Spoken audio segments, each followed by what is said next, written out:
பெரியாண்டவர் தில்லை காளியம்மன் ஆலயத்தில் மாதாந்திர அமாவாசை பூஜை மிக சிறப்பாக நடைபெற்றது. இந்துக்களில் பரிகாரம் முன்னோர்களின் மிக முக்கியமான விரதம் நாள் மாலை அமாவாசையில் அனைத்து ஆலயங்களிலும் விசேஷ பூஜை நடத்துவது இந்துக்களின் ஆதிக்கமான ஒன்று. அதனைத் தொடர்ந்து செங்கல்பட்டு மாவட்டம் வண்டலூரை அடுத்த ஊரப்பாக்கம் காரணி புதுச்சேரி கிராமத்தில் அமைந்துள்ள அருள்மிகு சுயம்பு பெரியாண்டவர் தில்லை காளியம்மன் ஆலயத்தில் மாதாந்திர அமாவாசையை பூஜை நடத்துவது வழக்கம். இதனைத் தொடர்ந்து புரட்டாசி மாதம் மாலை அமாவாசையின் விசேஷத்தை போற்றும் வகையில் ஆலயத்தின் குருஜி குணசெல்வம் சுவாமி அவர்கள் பெரியாண்டவர் தில்லை காளியம்மன் சுவாமிக்கு ஆரத்தி தீபம் எடுத்து ரோமகுண்டம் யாகம் நடத்தினர். இந்த யாகத்தில் தோஷங்கள் நீக்குவது, பில்லி, சூனியம், யாவல் போன்ற கெட்ட சக்திகள் அண்டாமல் பக்தர்கள் வேண்டுதலை முன்வைத்தனர். யாகத்திற்கு வந்த இளைஞருக்கு 100 தேங்காய் உடைத்து பூசணிக்காய் தோஷ பரிகாரமும் நடைபெற்றது. இதனைத் தொடர்ந்து பெரியாண்டவர் ஆலய வளாகத்தில் மாதந்தோறும் சுமார் 100 பக்தர்களுக்கு அம்மா பேரவை காட்டாங்குளத்தூர் ஒன்றிய துணை செயலாளர் பிரபா அவர்கள் அன்னதானம் வழங்கினர். மற்றும் இந்த பெரியாண்டவர் தில்லை காளியாக பூஜையில் தமிழகத்தில் உள்ள ஏராளமான பக்தர்கள் பூஜையில் கலந்து கொண்டு தன் வேண்டுதலை நிறைவேற்றி செல்கிறார்கள் என்பது குறிப்பிடத்தக்கது. மனித உறுதி குரல் டிவி செய்திகளுக்காக செங்கல்பட்டு மாவட்ட நிருபர் வினோதினி சதீஷ்குமார். இதுபோல் அனைத்து செய்திகளையும் காண மனித உறுதி குரல் டிவி செய்தி சேனலை சப்ஸ்கிரைப் பண்ணவும். எல்லாருக்கும் வணக்கம். முதல்ல இந்த பிரஸ் அண்ணருக்கு என்னோட நன்றியை தெரிவித்துக்கிறேன். செங்கல்பட்டு மாவட்டம் காரண புதுச்சேரி ஊரப்பாக்கம் வண்டலூர் வட்டம் இதில் நம்ம ஸ்ரீ சுயம்பு பெரியாண்டவர் தில்லைக்காளியம் அமைந்துள்ளது. இங்கே வந்து பார்த்திங்கன்னா இந்த கோயிலுடைய சிறப்பு என்னால் மாதம் பௌர்ணமி தோறும் பெரியாண்டருக்கு பௌர்ணமி பூஜை நடக்கும். ஈவினிங்கில் ஹோம பூஜை எல்லாம் கலந்துக்கலாம். அதேமாரி மாதத்தில் ஒரு நாள் அமாவாசை பூஜை சிறப்பாக நடக்கும். அந்த அமாவாசை பூஜையில் பார்த்திங்கன்னா நம்ம ஹோமம் வளர்த்துவாங்க. அவங்களுக்கு தேவையான ஒருத்தருக்கு குடும்ப சூழ்நிலை பிரச்சனை எல்லாமே ஒருத்தருக்கு இருக்கும். அப்படின்ற பட்சத்தில் அவங்கவுங்க அவங்களோட பிரச்சனையை அந்த ஹோமத்தில் கலந்துக்கினாலே அது எல்லாமே அந்த ஹோமத்தில் நிவர்த்தின ஆகிடும்னு சொல்லிட்டு இருக்குது.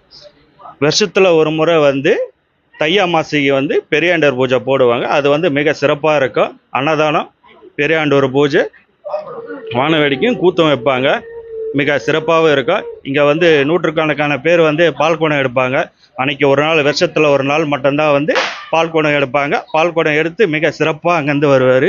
அன்றைக்கி ஒரு நாள், தை அமாவாசைக்கு ஒரு நாள் மட்டும்தான் பெரியாண்டவர் அருள்வாக்கு சொல்லுவார். நம்மளோட குருநாதர் குணசெல்வம் ஐயா அவர்கள் தான் இந்த கோவில் நிர்வாகி. அவர் தான். நன்றி, வணக்கம். என் பேர் துலகானனா. நான் காயரமேடு.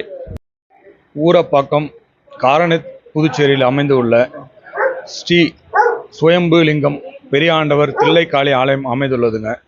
இந்த கோவிலோட சிறப்பு என்னவென்றால், குழந்தை இல்லாதவங்களுக்கு 8 வருஷம் 10 வருஷம் குழந்தை இல்லாதவங்க இந்த கோவிலுக்கு வந்துட்டு போனால் சிறப்பான முறையில் அந்த அருள் கிடச்சி குழந்தை நல்லபடியாக பிறக்குங்க. எனக்கு பார்த்தீங்கன்னா திருமணம் ஆகாமல் ரொம்ப நாளாக தடைப்பட்டு போயிட்டு இருந்தது. இந்த கோவிலுக்கு வந்துட்டு போனதுலேருந்து அடுத்த 6 மாதத்துலேயே எனக்கு நல்லபடியாக ஒரு பெண்ணு கிடச்சாங்க. அவங்க திருமணம் பண்ணி ஃபஸ்ட்டு ஒரே வருஷத்தில் பெரியாண்டவரோட சந்நிதி ஃபஸ்ட்டு குழந்தை பிறந்தது பெரியாண்டவர் மாதிரியே. இந்த கோவிலோட அம்சமே பார்த்தீங்கன்னா, கஷ்டத்தில் இருக்கவங்களுக்கு யார் இருந்தாலும் இந்த கோவிலுக்கு வந்தவங்க எல்லாருக்கும் நல்லா ஆடும். இந்த பில்லி, சூனியம், செய்வனை எல்லாம் சேர்ந்துட்டு ரொம்ப முடியாத இருக்கவங்களுக்கு இந்த கோவிலில் காலை வச்சுட்டு போனாலே நல்லபடியாக அவங்களுக்கு எல்லாமே சரியாகுங்க. மற்றபடி பார்த்தீங்கன்னா எல்லாரும் உடம்பு நோய் இருக்கவங்க எல்லாம் வருவாங்க. வந்துட்டு போனவொடனே பார்த்தீங்கன்னா ரொம்ப இப்போ பரவாயில்லைங்க, நல்லா ஆகிட்டேன் அப்படின்னு சொல்லிட்டு இங்கே அமாவாசைக்கு பூஜை நடக்கும். அந்த பூஜையில் யாகத்தில் கலந்துட்டா அவங்களோட குடும்பம் மேன்மையாக சிறப்பாக மேலே வளர்ந்துட்டு இருக்குங்க. இதாங்க இந்த கோவிலோட சிறப்பு. என்னோட பேர் வடிவேலுங்க. பூந்தமல்லியிலேருந்து நான் வரேன். என் பேர் ஜெயா. இங்கே வந்த பெரியாண்டவர் கோயிலுக்கு எனக்கு கால் வலி ரொம்ப இருந்தது. இங்கே வந்த அப்புறம் சரியாயிடுச்சு. இன்னும் கேட்டால் நான் 1 வாரத்தில் இறந்துருவேன்னு சொன்னாங்க. சொன்னானே சரி நான் விட்டுட்டேன், நான் வேணான்ட்டு. அப்புறம் ஒருத்தவங்க சொன்னாங்க. அவங்க சொன்ன அப்புறம் நான் இங்கே வந்தேன். அதுக்கப்புறம் இந்த இருக்கிறேன், நல்லபடியாக இருக்கிறேன். இங்கே இந்த கோயிலுக்கு 2 வருஷமாக நான் வரேன். எனக்கு இங்கே நிறைய பிரச்சனை இருக்குது. எனக்கு இங்கே வந்து திரு திரு குணசெல்வம் சாமி அவங்க வந்து நல்லபடியாக எல்லாருமே வரவங்க எல்லாருமே தீர்த்து நோய் தீர்த்து எல்லாம் அனுப்புகிறாங்க. மனக்குறை இல்லாமல் நல்லபடியாக போகிறாங்க. பெரியாண்டவர் தில்லைக்காளி கோவில். இந்த கோவிலில் பார்த்தீங்கன்னா குழந்தை இல்லைன்னு வராங்க, பால் குடம் எடுக்கிறாங்க, உடம்பு சில நோய்வாய்ப்பட்டு வராங்க. டாக்டருங்களால் செய்ய முடியாததை இங்கே செய்து நல்லா ஆக்கி உடனே அனுப்புகிறாரு. நல்லபடியாக ஆகுது. இங்கே எனக்கும் அந்த பிரச்சனையோடு தான் வந்தேன். எனக்கு மிஸ் பண்ணிட்டேன். கொஞ்ச நாள் முன்னாடியே தெரிஞ்சிருந்தா நல்லா இருந்ததுன்னா நான் என் வீட்டிலேயே ஒரு உயிரை காப்பாற்றியிருப்பேன். நான் காலம் கடந்து வந்தேன்.